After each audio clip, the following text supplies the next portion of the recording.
துன்பமும் துயரமும் பாடுகளும் வரும் பொழுது நாம் மனிதர்களை நோக்கி அவர்களிடத்திலிருந்து ஆறுதல் வரும் என்று எதிர்பார்க்கிறோம். ஆனால் அருமையானவர்களே, ஒருவர் இருக்கிறார், நேற்றும் அப்பாவாயிருந்தார், இன்றும் அதே வல்லமையோடு இருக்கிறார், என்றும் அதே வல்லமையோடு. தேவனை பிதாவே என்று சொல்லும் பொழுதே அவருடைய மகன் இயேசு கிறிஸ்து வார்த்தையாய் வந்து உங்களையும் என்னையும் துன்பத்தில், பாடுகளில், வேதனையில் கிடந்த விடுதலை கொடுத்திருக்கிறார்.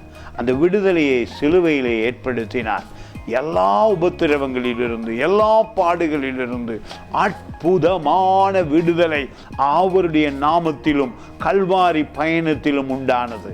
நீங்கள் அதை நம்பும் பொழுது, விசுவசிக்கும் பொழுது, என்ன துன்பத்திலே கிடந்தாலும், எந்த பிரச்சனையிலே கிடந்தாலும், எப்படிப்பட்ட பலத்த வியாதிகளிலே கிடந்தாலும் அவருடைய நாமமும் அவருடைய வார்த்தையும் போதுமானதாயிருக்கிறது. அது மட்டுமல்ல, அவர் நமக்கு வாக்கு தத்தமாய் கொடுத்த பரிசுத்த ஆவியானவர் போதுமானவராயிருக்கிறார் எல்லா துன்பங்களிலிருந்து வெளியே வர. அதுதான் இது சொல்லுகிறது பாருங்கள். நெருக்கத்திலிருந்து 118வது சங்கீதத்தில் 5வது வசனம், நெருக்கத்திலிருந்து கர்த்தரை நோக்கி கூப்பிட்டேன், கர்த்தர் என்னை கேட்டருளி விசாலத்திலே வைத்தார், ஆசீர்வதித்தார், சுகம் தந்தார், பலன் தந்தார். எனவே இந்த நாளிலே உங்களை அழைத்தவர் உண்மையுள்ளவர்.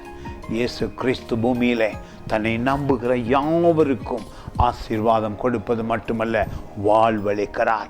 அதற்காகவே பூமிக்கு வந்தார். எனவே இந்த நாளில் இயேசு கிறிஸ்துவை நம்பி அவருடைய நாமத்தை சொல்லி, அவருடைய வார்த்தையை சொல்லி, அவருடைய உயிருள்ள வார்த்தையை சொல்லும் பொழுது பிசாசானவன் நடுங்குவான், வியாதிகள் ஓடும், கவலைகள், வேதனைகள் உங்களை விட்டு பயந்தே ஓடும். அவருடைய நாமத்தின் மகிமையை நீங்கள் அறிந்திருக்கிறீர்கள். God bless you.